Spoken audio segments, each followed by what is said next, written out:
This is a great question. Sister Brenda, how can I heal a relationship with my mother and father-in-law? Over the course of our marriage, I feel that my in-laws have been very vocal in the different areas of our lives, what church we attend, our housing and financial decisions, and now how our child should be raised. We have tried to be faithful to church and surround ourselves with people in the faith. We want a better relationship, but we can't seem to please them. Is there any meeting in the middle? It's usually, if there's any meeting in the middle, it's usually on our end. At the end of the day, it's my husband's family and the grandparents to my child. How can I pursue virtue when I'm in this broken relationship?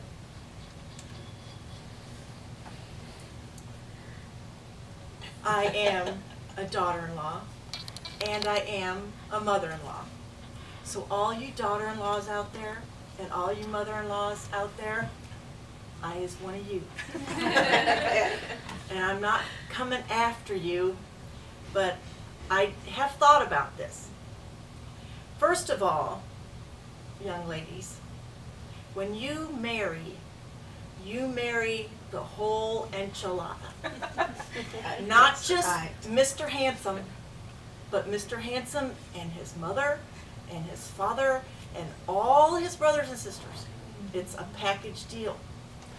And, you know, when you're first meeting him, everything's dreamy and you're so happy and, you know, you don't even think about what's going to happen down the road. I just want you to know that you said I do and you did and it's done. And so whether or not you get along with your mother-in-law and your father-in-law, that is something you're going to have to deal with. You can't just let it slide. So first of all, maybe, okay, they are wiser than you think. Yes, maybe. Maybe.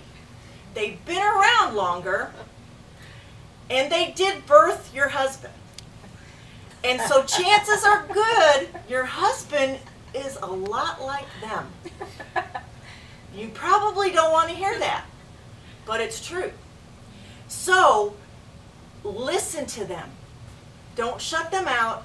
And it may be stuff you don't want to hear. But if they're trying to give you advice and you didn't ask for it, they're going to give it to you anyway. So you just listen to them. Then pray about what they've told you. Because maybe the Lord's trying to speak to you through them. Possibly. You might not think it right now. So pray about it. And the Lord will speak to you and say, hey, you know, I really don't like that approach, but that's probably what we need to do. And talk to your husband. You need to be on the same page with your husband. All right, you are not going to come between mama and your man, okay? Yeah.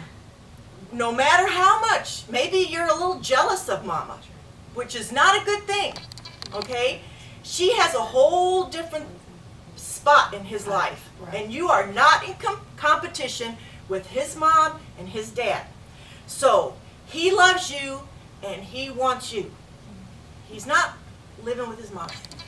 He's loving you. Remember that. So you be united with your husband. Talk to him. You know, are you having trouble with your mom and dad? Probably not. That's just the way it is, because it's your mom and dad, and they are really, really smart. And she's mother-in-law, and she might not be as bright as your mom.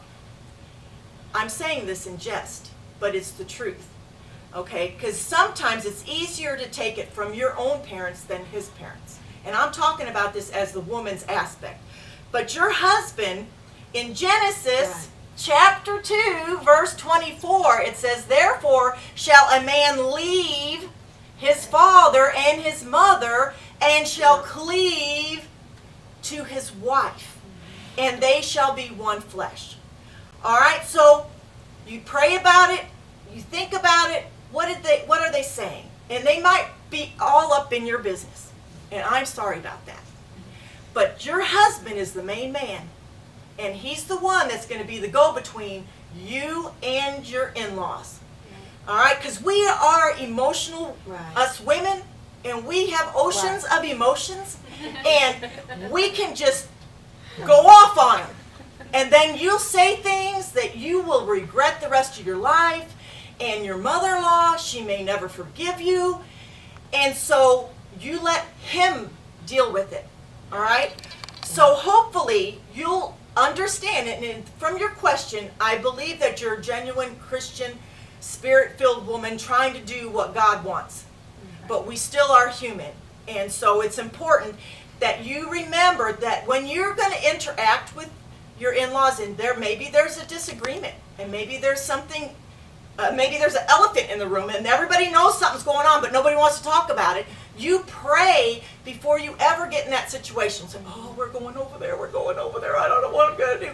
You pray before you go over there, and God will help you to be spirit-led. And always remember, a soft answer turneth away wrath. Right. Not that your mother-in-law is coming after you. She's not. Right. You might have that impression, but she's not. But you be sweet and you be kind, because you are not responsible for her or your father-in-law and how they react or how they act. You are responsible for you. That's right. Right here. That's right. And you'll give an account for Amen. you Right. and how you handle yourself. Okay? So draw your boundaries. Talk to your husband. Say, honey, what are we going to do with the kids? Okay, this is what your mama says. What are we going to do with the kids? So you get it all lined out. And so you and him are on the Right. same page. Okay? So then you talk it over and Yeah. draw your boundaries. And you might agree with them sometimes, but then sometimes you won't. Another thing is, okay, you're in your house, you're in your four walls, nobody's around. Don't you dare talk about your in-laws in front of those children. Say, I can't believe your mother said that to me. Why, she doesn't have any right to talk to me like that. Your children are hearing everything you say, and they are going to get a slanted impression they are. of your in-laws. That And is grandma disrespect and them, grandpa. Right. That's exactly right, That's Ruth. right. That is disrespectful. Yeah. And they are his parents, and because you two have become one, they're your parents. And so you are to respect them and honor them. Never, ever be disrespectful to them. Blessed are the peacemakers. And you may think you've gone to the middle of the road and you're always the one making the concessions. Keep doing it. Yeah. I'm sorry. right. If they're not going to do it, you got to keep making the concessions. Do not use your children as pawns. I have seen this. Well, they're just not going to see little Tommy this week if that's the way she's going to be. You're going to withhold those grandkids from grandma and grandpa because you're not liking how they're treating you? That is not right. That is, do not put those kids in the middle. But they did this, and it's not fair. Like I said, you can't control exactly what they do, but you control you. Pray, pray, pray. And the Lord will give you a love for them. Well, you can't help but love somebody that you're praying for all the time. If you pray for them, God's going to give you a love for them. I hope I said Right. something to help you. That's good. Very good. That's good.